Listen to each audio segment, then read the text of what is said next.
తమిళనాడు రాష్ట్ర రాజకీయాల్లో ఒక మంచి బజ్ ని క్రియేట్ చేశారు. ఏదైనప్పటికీ కొత్త ఇండియాలో చాలా మంది ప్రజలైతే ఒక మంచి నాయకుడికి అవకాశం ఇవ్వాలని చెప్పేసి చాలా మంది కోరుకుంటున్నారు. విజయ్ గారు తప్పకుండా ఆ మంచి సీట్లనే కైవసం చేసుకుంటారు. సో నిన్నటి సంది ఒక లెక్క, ఇప్పటి సంది ఒక లెక్క అనే ఒక ట్యాగ్ లైన్ క్రియేట్ చేసి విజయ్ తప్పకుండా విజయ్కి ఎక్కువ స్థానాలు వస్తాయి. జరిగాయో పోలింగ్, గతంలో పోలింగ్ కంటే కూడా ఈసారి పోలింగ్ నమోదు చాలా ఎక్కువ జరిగింది. సో గతంలో 70-80% జరిగేది, కానీ ఈసారి 80-90% పోలింగ్ జరిగింది. సో చాలా ఈ ఇండియాలోనే హాట్ టాపిక్ గా ఒక సెన్సేషన్ గా మారబోయింది. కొన్ని axis my India exit polls ప్రకారం చూసుకున్నట్లయితే టీవీకే పార్టీ విజయ్ తప్పకుండా సీఎం అవుతాడు. తను 80-120-110 స్థానాలు గెలుచుకునే అవకాశం అయితే ఉంది. సో తప్పకుండా విజయ్ సీఎం అవుతాడని చెప్పేసి మరి ఎగ్జిట్ పోల్స్ అయితే చెప్తున్నాయి.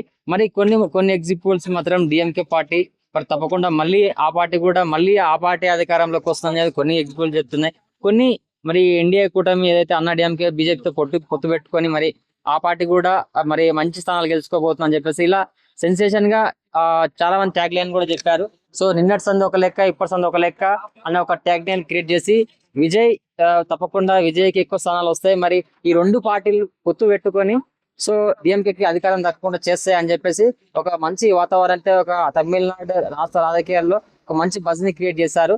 ఏదైనప్పటికీ కొత్త ఇండియాలో చాలా మంది ప్రజలైతే ఒక మంచి నాయకుడికి అవకాశం ఇవ్వాలని చెప్పేసి చాలా మంది కోరుకుంటున్నారు. విజయ్ గారు తప్పకుండా మంచి సీట్లనే కైవసం చేసుకుంటారు.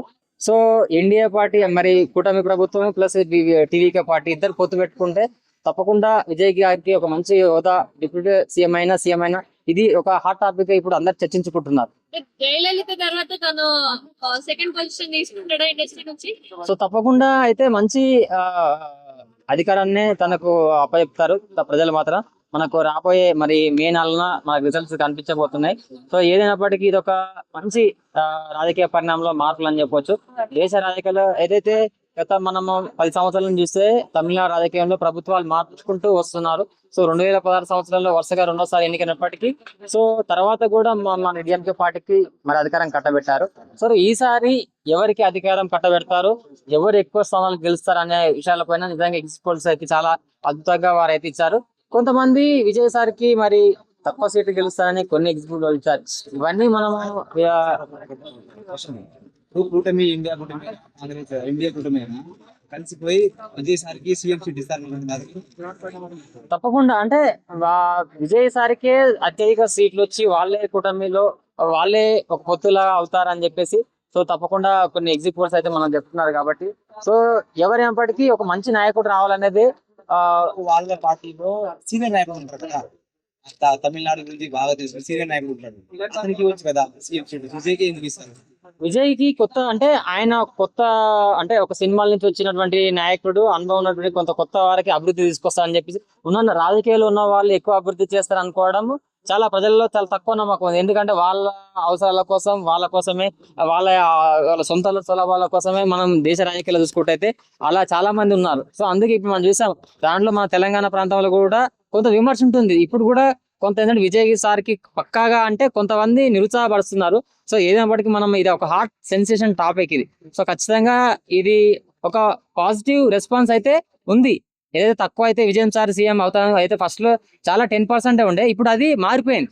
ఆ 10% అనేది ఇప్పుడు కాస్త 50% అయింది. సో చాలా మంది ఇప్పుడు విజయ్ సార్ 10 సీట్లు గెలుస్తారని విమర్శించారు. బట్ ఇప్పటి రిజల్ట్ ఇలా ఉంది. ఏదైనప్పటికీ రాజకీయాల్లో మంచి వాళ్ళు అలాంటి వాళ్ళు వస్తే మీరు అన్నట్టు ఎవరిలాంటి వారికైనా ఇంకోటి, ఇంట్లో పెద్దవాళ్ళు ఏదైనా అభివృద్ధి గురించి చూస్తారు, పిల్లలు కాదు, అంటే యూత్ కాదు. ఇప్పుడు విజయసారికి పడింది, యూత్ ఓట్లు ఎక్కువ పడినాయి. వాళ్ళు గవర్నమెంట్ డిసైడ్ చేయలేరు, పేరెంట్స్ డిసైడ్ చేయగలరు. ఎందుకంటే పేరెంట్స్ చాలా మంది ఉంటారు. యూత్ ఓట్లన్నీ విజయసారికి పడి ఉంటారు. కానీ నియోజకవర్గంలో యూత్ ఒకటే ఎక్కువ పేరెంట్స్ తో పాటు ఉన్నారు. పేరెంట్స్ అందరూ కలిసి సీనియర్ నాయకులు ఎన్నుకోవచ్చు కదా. సో మీరు అన్నట్టు అంటే ఇక్కడ ఒకటి గమనించాలండి, మీరు అన్నట్టు యూత్ స్టూడెంట్స్ కానీ మిగతా వాళ్ళు కానీ కొంత అవేర్నెస్ ఉన్న వాళ్ళు కొత్త నాయకుడు రావాలని చెప్పేసి చాలా మంది సో ఇక్కడ ఏ పార్టీకి సంబంధించిన వాళ్ళు ఆ పార్టీ చేసుకున్నారు. కొంత ఏదైతే రాజకీయాలు అయితే తమిళనాడులో ఓటుకి 25,000 పెట్టి కూడా చాలా మంది మీరు అన్నట్టు ప్రధాన పార్టీలు ఏవైతే ఉన్నాయో అలా ట్వీట్ చేశారని చెప్పేసి అలా ఓట్లు చీలి పోవడానికి కూడా చాలా మంది అలా అయితే వచ్చింది ప్రచారము. సో ఏదైనప్పటికీ ఇది చాలా మంది అయితే కొత్త నాయకుడిని కోరుకుంటున్నారు. రాజకీయాల్లో మార్పులు రావాలి, అక్కడ అవకాశాలు కూడా సో పోటాపోటీగా ఉన్నాయి కాబట్టి సో తప్పకుండా విజయ్ గారు వస్తేనే బాగుంటుంది, మార్పులు వస్తాయని చెప్పేసి అనుకుంటున్నారు. సో నేను కూడా, ఎందుకంటే దేశ రాజకీయాల్లో కొత్త వాళ్ళు వస్తేనే ఉత్సాహంగా ప్రోత్సాహంగా పనిచేస్తారు, కష్టపడతారు 24/7. ఎందుకంటే తను ఇంకొకటి మీరు అన్నట్లు విజయ్ సారు తను పార్టీ పెట్టి గత 2024 సంవత్సరంలో ఫిబ్రవరి 2న ఏదో చెన్నైలో పెట్టాడో, సో అప్పటి నుంచి తన పార్టీ పెట్టినప్పుడు చాలా మంది అక్కడ చనిపోయినప్పుడు చాలా మంది కొంతమంది బలంగా నిలబడరు. సో ఆ విజయ్ సారు నిలబడి అంటే ఎవరైతే చనిపోయిన కుటుంబాలకి 20 లక్షల చొప్పున ప్రకటించి వాళ్ళకి సానుభూతి తెలియజేసి వాళ్ళ కుటుంబానికి నేను అండగా ఉంటా, నా పార్టీ ఏం జరిగినా సరే సో నేను వాళ్ళ కుటుంబాలకు అండగా ఉంటాను, నిజాయితీగా అలా ఉన్నారు. సో దానికి రియల్లీ హ్యాట్స్ ఆఫ్. ఎందుకంటే గవర్నమెంట్ అక్కడ ఉన్న గవర్నమెంట్ ఒక హీరో వస్తుందంటే పర్మిషన్ ఇవ్వకుండా అలా 20 మంది ప్రాణాలంటే ఏంటండి అక్కడ చనిపోయింది. సో అవన్నీ ప్రభుత్వం తరపు కిందకే వస్తాయి కదా. అట్లా మీరు అన్నట్టు క్వశ్చన్ కి మరి అట్లా ప్రభుత్వం పనిచేసిందని చెప్పొచ్చా? సో అలా అంటే ఇండియాలో నేను చెప్పాల్సిందంటే ఇండియాలో చాలా మంది రాజకీయాల్లోకి రావడానికి, చాలా పనిచేయడానికి దేశ భవిష్యత్తు అవసరం ఉంది. సో ఈ రోజు మనం చూసుకున్నైతే చాలా మంది నిన్నమన్నా ఈ పెట్రోల్ కడతలు కానీ, బయట దేశంలో జరిగిన ఇరాక్ యుద్ధాల వల్ల కానీ, సో ఇవన్నీ కూడా చాలా సంఘటనలు జరుగుతున్నాయి. సో యంగ్ స్టర్స్ ఎవరైతే ఉన్నారో, యంగ్ పాలిటిక్స్ చేయాలనుకున్న వాళ్ళు ఖచ్చితంగా హార్డ్ వర్క్ చేసి మన విజయ్ సార్ లాగా ఆయన చాలా అభిమానం ఉన్న వ్యక్తులు ఉన్నారు. ఆయనకంటూ కొంత సపరేట్ నేమ్ ఉంది.